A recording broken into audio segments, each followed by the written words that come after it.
తిథులలో ఏకాదశి తిథి తానేనని భగవద్గీతలో శ్రీకృష్ణుడు పేర్కొన్నాడు. సోమవారం ఏకాదశితో కూడినటువంటి ఈ ఏకాదశికి ఉన్నటువంటి ప్రత్యేకత ఏంటి? భగవద్గీతలో విభూతి యోగం ఒక అద్భుతమైన యోగం.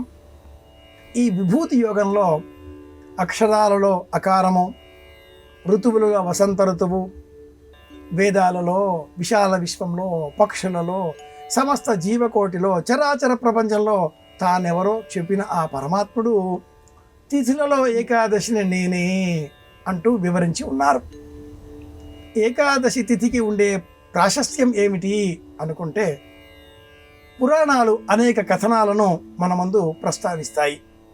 ఏకాదశి తిథి మహాత్మ్యాన్ని పద్మపురాణం విశేషంగా తెలియజేస్తుంది. 26 ఏకాదశులలో ఉండేటటువంటి సంవత్సరంలో 24.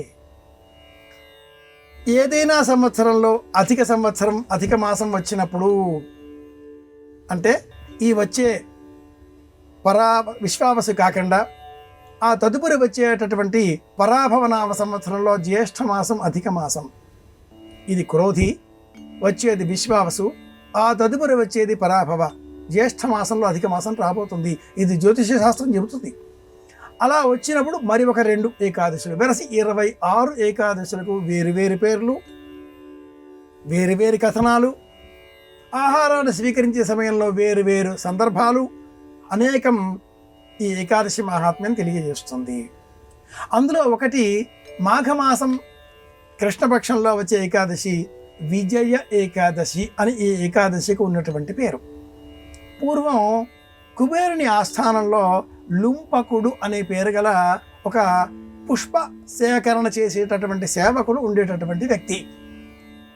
అతడు ఒకనాడు తాను చేసేటటువంటి ఆ విధులలో నిర్లక్ష్యం చూపి సకాలంలో కుబేరుడికి శివారాధన చేసే నిమిత్తమై పుష్పమాలికలను సిద్ధం చేసి అందించలేదు.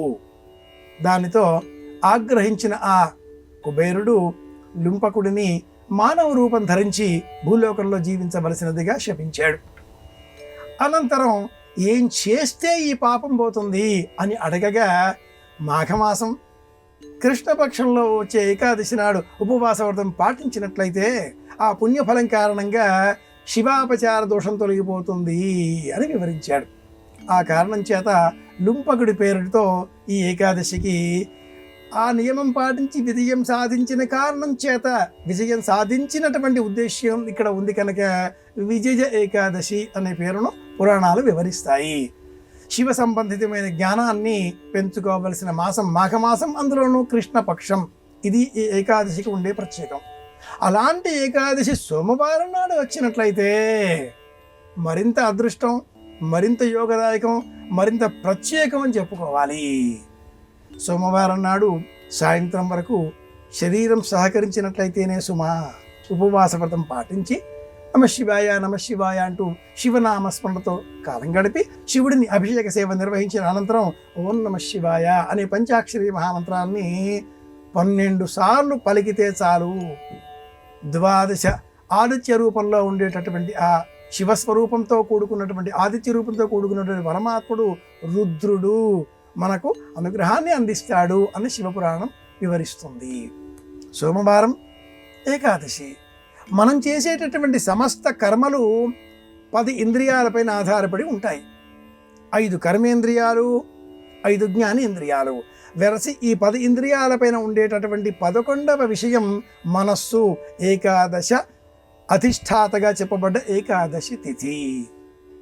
స్వామివారు రాక్షస సంహార నిమిత్తమే గుహలోనికి ప్రవేశించిన సందర్భంలో ఘర్షణ, ఏకాదశి తిథి ఒక స్త్రీ రూపంగా ఆవిర్భవించడం, ఇలాంటి అనేక కథనాలు కూడా ఈ తిథి సంబంధంగా పురాణాలలో సవిస్తరంగా వివరింపబడి ఉన్నాయి.